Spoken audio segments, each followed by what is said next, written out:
धन्यवाद। तो बहुत अच्छा महाराज ने विश्लेषण किया कि दृष्टि के द्वारा कैसे पतन होता है। तो यहाँ पर बताया गया स्वरण्या अपांग विदिधि। तो अपांग का मतलब है कामदेव। अपांग उसको इसलिए कहते हैं कि उसका अंग नहीं है, कभी अनंग भी बोलते हैं, जिसका शरीर नहीं है। शिव जी की दृष्टि से कामदेव भस्म हो गया, तो अब बिना शरीर के ही काम करता है वो। तो स्त्री के शरीर में, स्त्री के नेत्र में, स्त्री के भौहों के द्वारा वो जो है अपने बाण छोड़ता है। अपांग का मतलब है कामदेव। तो स्वरिणी अपांग विदिधि। तो काम बाण जो है उसको लगा और विदिधि, उसकी धी बुद्धि जो है घायल हो गई। तो विद्ध का मतलब है कि बाण जो है, बाण से विद्ध हो गया वो, यानी बाण आर पार हो गया। तो बाण आर पार हो गया, बुद्धि की आर पार हो गया, तो बुद्धि घायल हो गई। अब बुद्धि काम नहीं कर सकती। तो शरीर को कहा गया रथ, और इंद्रियां हैं 5 ज्ञानेंद्रियां हैं, ये घोड़े हैं जो चलाते हैं रथ को, और जो लगाम है ये मन, तो मन को लगाम कहा गया है, और बुद्धि को सारथी कहा गया है। तो सारथी को जो है बाण लग गया, सारथी को बाण लग गया, तो अब वो काम नहीं कर सकता, उसकी जो लगाम है ढीली पड़ गई। तो मन की जो लगाम है वो ढीली पड़ गई। तो इंद्रियां जो घोड़े हैं जो कि लगाम के द्वारा बस में होते हैं, तो लगाम जो है टाइट होती है जब है, तो जब सारथी लगाम को कस के पकड़े रहता है तो वो जो है घोड़े हैं वो बस में रहते हैं। तो अब जो है सारथी घायल हो गया, तो उसकी पकड़ ढीली पड़ गई, लगाम की पकड़ ढीली हो गई, और लगाम जो है ढीली पड़ गई, तो इंद्रियां के जो घोड़े हैं वो चंचल हो गए और भागने लगे, उसको जो है भगा के ले गए। तो शरीर के रथ को जो है भगा के ले गए और गलत रास्ते में भगा के ले गए, और ले गए तो फिर वो फॉल डाउन हुआ, यानी निश्चित रूप से गड्ढे में गिरेगा। जब घोड़े जो है इस प्रकार से अनियंत्रित हो जाते हैं तो पूरा का पूरा रथ जो है गड्ढे में चला गया, तो शरीर जो है उसका पूरा जो है पतित हो गया। तो यहाँ पर ये बात बताई गई है कि सारथी जो बुद्धि सारथी है, अगर बुद्धि जो है बहुत बलवान हो तो जो कामदेव के बाण हैं तो वो उसको आर पार नहीं कर पाएंगे। तो श्रीमद् भागवत में बताया गया नित्यम भागवत सेवया, हम लोग नित्य भागवत सेवन करते हैं। तो नित्यम भागवत सेवया का मतलब भक्तों की संगति भी है, और श्रीमद् भागवत का श्रवण करना भी है, और महामंत्र का जप करना, ये भी भागवत है।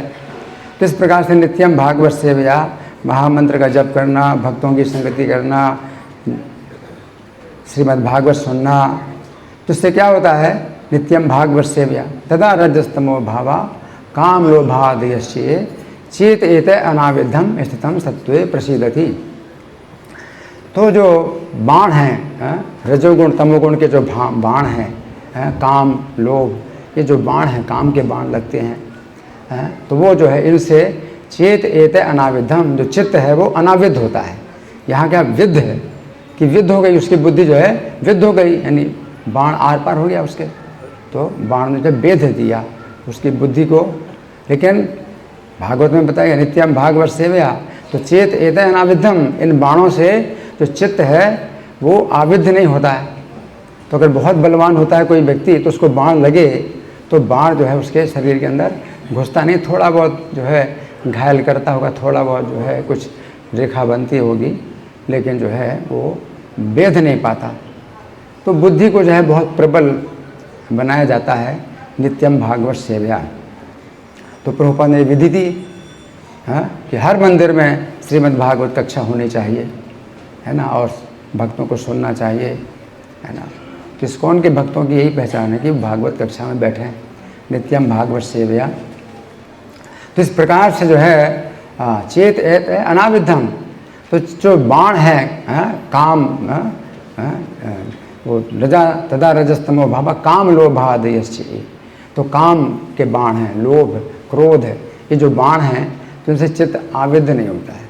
तो आता तो है विचार और देखते भी हैं, और वो जो काम बाण हैं वो लगते भी हैं, लेकिन चित्त को वेध नहीं पाते।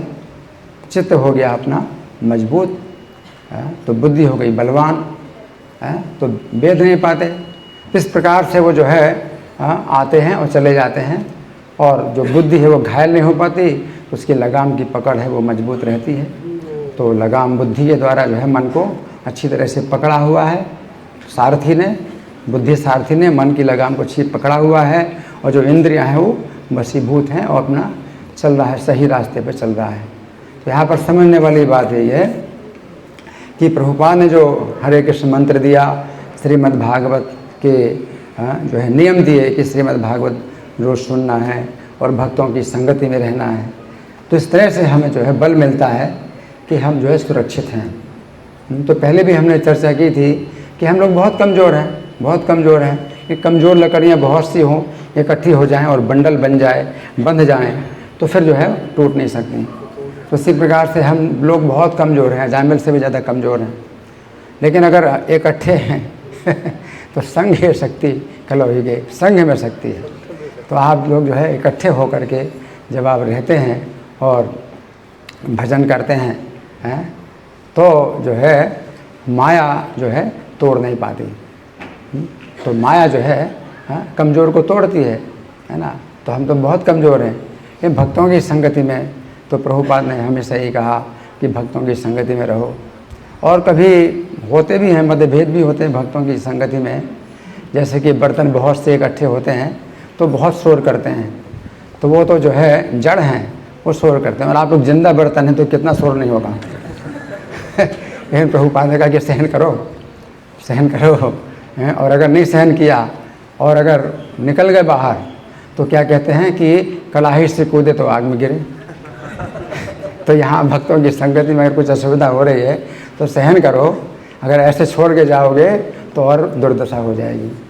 तो इसलिए भक्तों की संगति में रहिए। प्रभुपाद ने संघ बनाया है, society, international society for Krishna consciousness. तो जितने भी भक्त हैं, चाहे भारत के हों चाहे विदेशी हों, भक्तों का संघ बनाया है, और संघ है शक्ति कलयुग, कलयुग संघ में है, कलयुग में संघ में ही शक्ति है। तो आप लोग संगति में रहिए, और संघ में रह करके अगर आप करते हैं, भजन करते हैं, तो माया के सामने जो है आप जो है मतलब बड़े मजबूत रहेंगे, और माया आपको तोड़ नहीं पाएंगी। हरे कृष्ण।